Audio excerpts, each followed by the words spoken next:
Hello and welcome to a Star Citizen monthly development report, going over what Cloud Imperium games have been working on for the last few weeks on Star Citizen's persistent universe and what they're focused on now for Alpha 3.23, 4.0 and beyond. We're going to be covering a summary of all of that.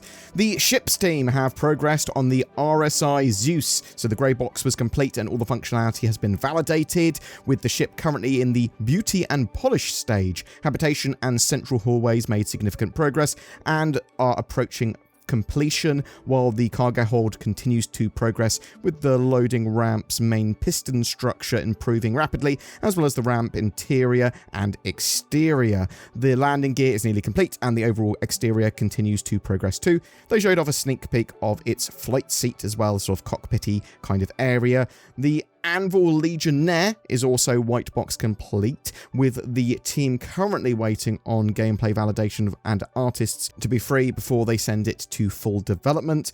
The team's work on the resource network has also begun, with 10 ships nearing completion from the resource network point of view, some of which have received an updated list of ship items. Following gameplay validation, relay locations will be polished. So these are literally little fuse areas where you need to reroute power potentially, or check to make sure the fuses are all right, otherwise you lose power in sections and to certain components.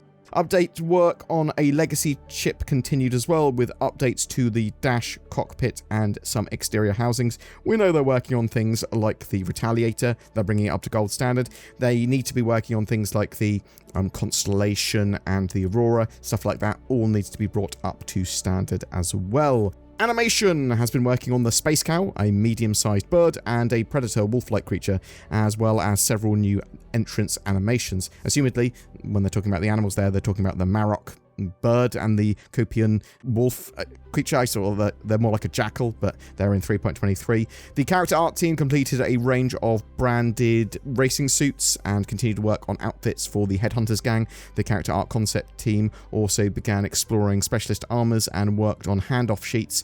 They also finished off long-term persistence work for the character customizer, enabling players to save their characters between patches. AI tech focused on finalizing and polishing features for 3.23 alongside optimizing existing systems. Work on planetary navigation was completed, with the team now able to generate navigation mesh over entire planets and moons, and that's going to be usable everywhere. For Boids, they continued to implement new rules and finalize synchronization between server and clients. Boids are things like the new bird that are flying around. They are bird-like objects. They can be swarms, they can be fish, they can be other things as well. They worked with the design to iterate on some ship behaviors, with the aim of greatly improving AI combat experience. Substantial improvements were made to the aiming control system for ships and turrets, as well as perception of missiles and sort of missile detection. AI features continue to fix bugs and make improvements to human combat and other AI behaviors. They said one particular bug threatened to become our new standing on chairs issue, a bug that has a lot of individual causes, so it can keep cropping up in different situations. So like with that issue, we adopted a belt and braces approach that should eliminate it, even if new causes crop up in the future. The gameplay features team successfully passed a go-no-go gate for procedural recoil, new scopes, dynamic crosshairs, and reload improvements. Further bug fixing is currently ongoing for these deliverables. Progress was also made on ammo repooling, including network optimization and bug fixing. The looting UI was also updated to support the ammo when it's being repooled, while reload animations now play at the correct time following the rummage animation. Work continued on pre-production for base building, with gameplay features working closely with art and design to refine requirements and define metrics. They added different coloured loot screens depending on whether you're looting an enemy friendly or neutral. For EVA, the devs unblocked animation content to support weapon customization and two-handed carry animations to work with the new EVA system. They also provided support for backwards and sideways flying animation content. EVA thruster packs now relate correctly to the layer of equipment players are wearing, meaning VFX will come from the thruster nozzle on armor pieces or backpacks instead of the undersuit. Improvements were made to the physical shopping experience. Gameplay features made further improvements to prone locomotion, while additional support was provided to animation to unlock animation asset production. For master modes, improvements to aiming and targeting for the gunnery systems were complete, and ESP saw further improvements, including some smoother response to player input. Development continued on the resource network. As part of this, electromagnetic emissions are now based on power consumption, and infrared emissions are based around coolant and heat generation. A temporary solution for hull penetration was added until Maelstrom, the ship destruction system, is ready to support physical ship armor. They said the system is subject to change as development and testing progresses, but currently all projectiles can deplete armor health. However, only ballistic weapons can penetrate the hull and damage internal components. For life support, the team optimized the dynamic room atmosphere system and made it network compatible. Various improvements and refactors were also made to the room system, and various debug tools were greatly improved to allow the team to test the system before player-facing UIs are complete. For transit, they worked on cargo elevators and instanced hangars. Once complete, the team will be moving on to a bit of a refactor for the whole transit system. Work began on signature categories, which allow the team to apply different signature detections based on emitters. This can be used independently to detect components on ships with higher emissions, for example, thrusters compared to offline shield generators. Gameplay features also continued to improve the multi-crew experience in Arena Commander by adding access selection. Now, rather than having multi-crew enabled or disabled, players can choose to enable the feature for friends and or squad members only. Engineering refactored the team balancing system. The new system has a simple balancing logic that prioritizes keeping squads together, with an exception in cases of extreme imbalance. A short delay has also been added before balancing to allow for more players to connect. They now have you using your persistent universe characters in Arena Commander. Players who have a customized character will now utilize that rather than the default actor that was previously used. They have a new system for gun rush, allowing them to have multiple weapon lists that can be toggled on and off throughout a patch cycle. This provides more variety and the ability to test new weapon sets without waiting for a new patch. Progress was made on reputation-based hostility, with the team fixing several issues with the new reputation system. Changes were also made to the trespass behavior. For people that don't know, one of the things that's not in the 3.23 patch yet is the reputation updates there. Now all factions will defend a trespass zone if it's owned by them, and factions with the appropriate settings will also be able to defend allied trespass zones.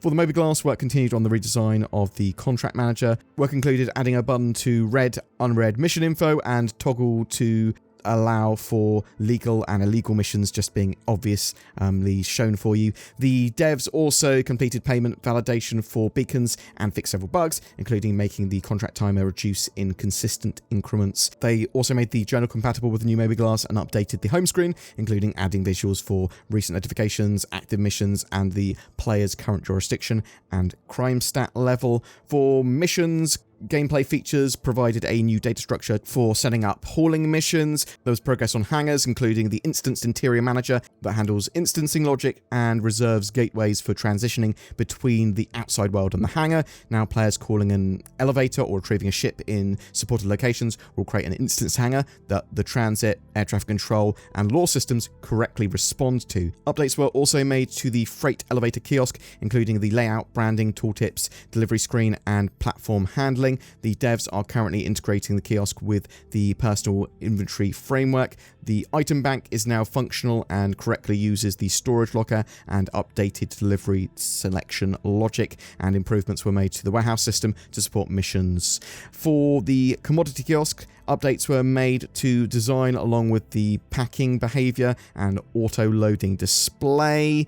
Support was given to lighting and VFX content teams toward ship loading platforms as well. The VFX team, they finished their work on distribution centers and freight elevators. They also completed tasks for several upcoming vehicles.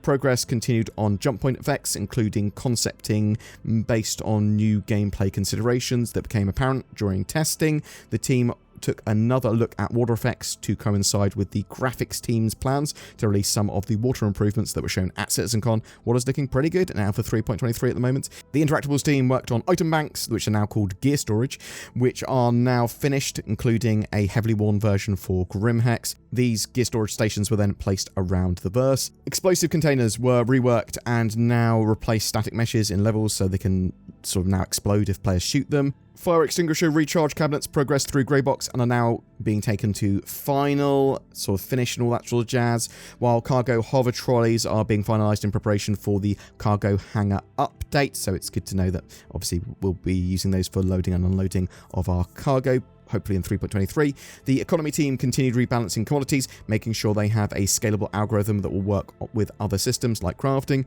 Mission rewards are being rebalanced according to the difficulty and time required to complete them. As part of this, the teams are working to better understand how much effort and time is required to perform specific activities in-game. In-game pricing is currently underway for new harvestables and Hangar Flare 2. Graphics, they added performance scaling options to water simulation to ensure that it can scale with all hardware, while various improvements were made to the water boundary shaders and visor wetness to achieve a seamless effect as players enter the water. Support for distance field collisions was also completed for more accurate collisions from vehicles. The Vulcan team worked through several performance issues as they move closer to matching the 3D performance, direct 3D performance. They said this precedes the enabling of multi-threading for the next release to hopefully smash direct 3D performance. Levels on CPUs, GPU performance should remain the same or similar. However, some performance issues currently remain, so depending on the location and context, players may see worse performance. So we have a beta label on Vulcan, but the aim is to have this get into widespread testing in Alpha 3.23, so we can enable Vulcan by default in the following release. The Planet Tech team started work on Planet Tech version 5, with the initial focus on the groundwork required to set up spatial partitioning. I actually thought they were going to just keep Planet Tech version 4, keep on improving it, but it does seem that they sort of are elevating it to Planet Tech version 5. They're currently deciding how this will work with server meshing and server crash recovery. The devs also introduced the concept of default planets for the internal editor, so it's trivial for anyone to create and use a planet for testing. They've also been working on network support for fire simulation. The locations team, they've been polishing content for 4.0, but they've also closed out the upcoming distribution centers, adding content and quality to give players the best possible experience on launch. They also kicked off pre-production for new mandates officially beginning in Q2. The landing zone team finalized art for instanced hangars and prepared them for implementation across the verse. The mission features team has become the mission design team, but basically does the same thing. They're going to continue to build scalable modular content for the persistent universe. Following feedback on the Overdrive event, the team is revisiting the standard data heist missions. Currently, these missions are locked to a single player who can share the mission with their friends, which causes a bottleneck for the missions and locations. In response, the team are trialing a change that will allow a singular version of the mission to be accepted by 4 players who will play together as contractors. This is an effort to free up missions and locations and create a similar effect to Overdrive Initiative, where people who usually play solo are part of a team, potentially building friendships and enhancing the MMO feeling. Work progressed on the upcoming cargo hauling missions, with players being tasked with hauling tracked goods from one location to another, as requested by a shipping company, with a consistent payout of roughly 20% of the cargo's value. A hauler's income will be more stable than that of a commodity trailer who buys low and sells high as the market fluctuates. Still, once a cargo hauler gets comfortable with the profession, they may try their luck at commodity trading.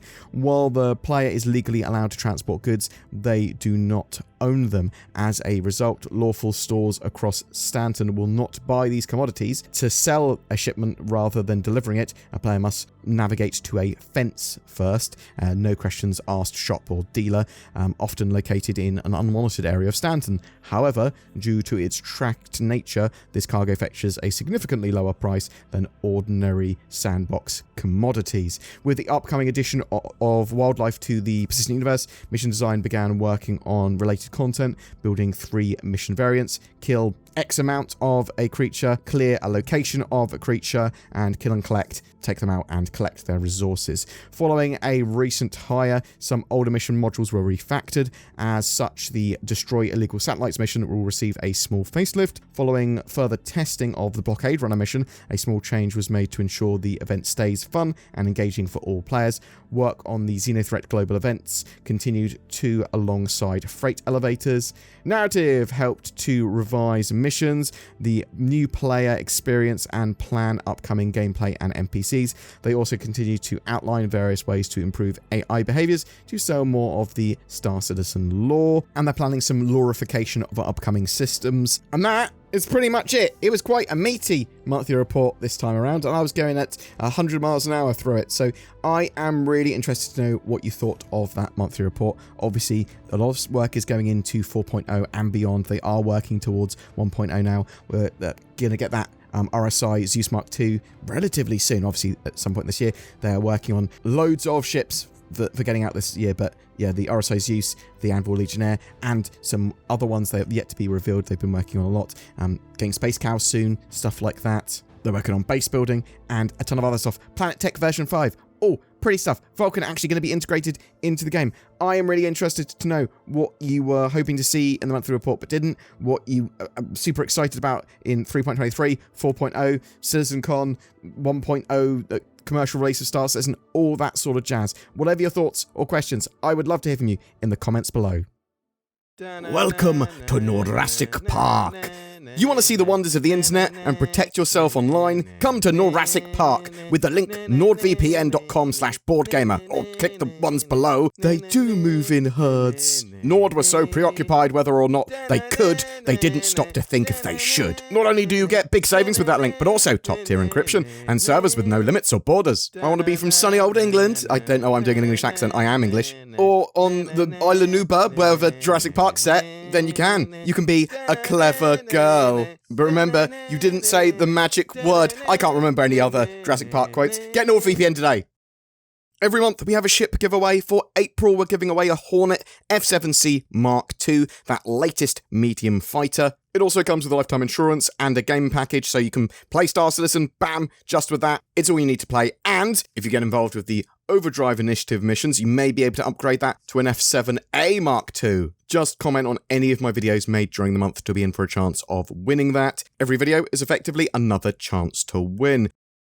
Thank you so much for watching until the end of the video, and thank you so much to the people that support the channel and go that extra mile with the join button under my videos, giving a little bit each month. They get some exclusive content and badges and help shape the channel a little bit, but also help allow us to make a video pretty much every day. There's also Patreon for people that are interested in that. Any of the affiliate links below my videos help support the channel, but so does commenting and liking and subscribing and sharing these videos too. Thanks for watching, and I'll see you in the verse.